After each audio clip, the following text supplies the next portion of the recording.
But we begin tonight with Attorney General Merrick Garland addressing the FBI's Mar-a-Lago search for the first time this afternoon.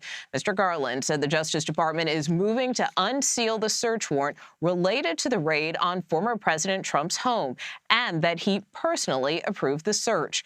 The White House did not know Garland would be speaking beforehand. Faithful adherence to the rule of law is the bedrock principle of the Justice Department and of our democracy. Upholding the rule of law means applying the law evenly, without fear or favor. Under my watch, that is precisely what the Justice Department is doing. All Americans are entitled to the even-handed application of the law, to due process of the law, and to the presumption of innocence. CBS News has also confirmed that a grand jury subpoena was issued to former President Trump dealing with documents DOJ was seeking. That subpoena came this spring before the FBI search of Mar-a-Lago on Monday. For more on this, CBS News chief election and campaign correspondent Robert Costa joins us now. Bob, what kind of response are you hearing from the former president after Attorney General Merrick Garland's press briefing?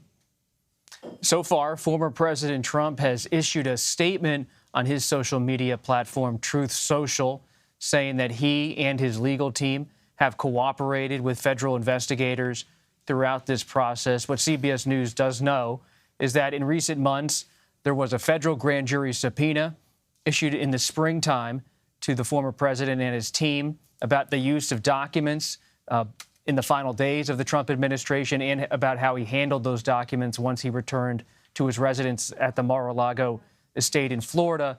After that springtime subpoena, there was a June meeting between investigators and the president's team at Mar-a-Lago where they looked over presidential records that might be at the property. Some documents were taken away.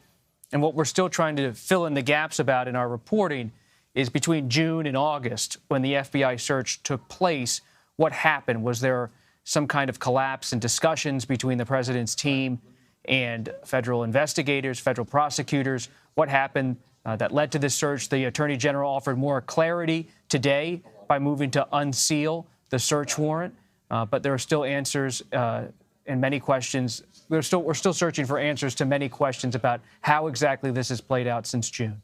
We know you just got back from New York, where you also covered the former president's deposition. Let's talk about the politics of all of this. How are Democrats and Republicans responding? Democrats see this former president as someone who is facing legal scrutiny across many fronts.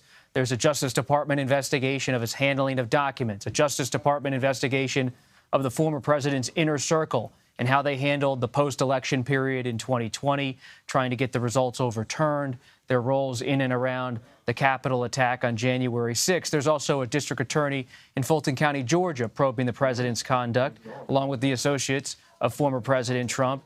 And you have an investigation ongoing in Manhattan, a criminal probe of the Trump Organization. And you have a New York State Attorney General investigation where the president sat for that deposition earlier this week, took the Fifth Amendment, declined to answer questions. So Democrats see this as a moment where Trump, as he nears a possible return to politics, a possible 2024 presidential bid, is facing enormous legal scrutiny in the civil, criminal, and federal ways. But Republicans are effectively going to the barricades for him politically. Many quarters of the Republican Party saying they stick with the former president. That said, when I'm making calls to different sources in Congress, there's more of a muted response privately because they know there's some legal vulnerability here for the former president. No one has a full scope of the Justice Department's activity about what this investigation really includes in terms of evidence and testimony. It's a grand jury investigation. Those are the hardest things to have a window into. So many Republicans, while they are rallying to the former president's side, they know that this is a tenuous political moment because they are unsure and uncertain about where exactly this will go. And let's dive deeper into that. How could these investigations figure into this year's midterm elections? We don't know how these midterm elections are going to go. So often we, as political reporters, look at an issue like the economy. I remember 1992, James Carville's famous saying, "It's the economy, stupid." And the economy, kitchen table issues, these are usually the indicators of where an election's going, but not always. Just think of the vote in Kansas in recent days on abortion rights. Surprised supporters of abortion rights when a red state went in that direction, their direction, on that issue following the Supreme Court's decision on overturning Roe v. Wade. And then you see in recent days Democrats cutting a deal on climate and spending on Capitol Hill. And now you have the former president, who is still in many ways the standard bearer for the Republican Party, at least the Trump movement, facing all of these legal challenges. And so the economy, while front and center as ever, is not the only issue on the agenda. Robert Costa, thank you for your time. Thank you.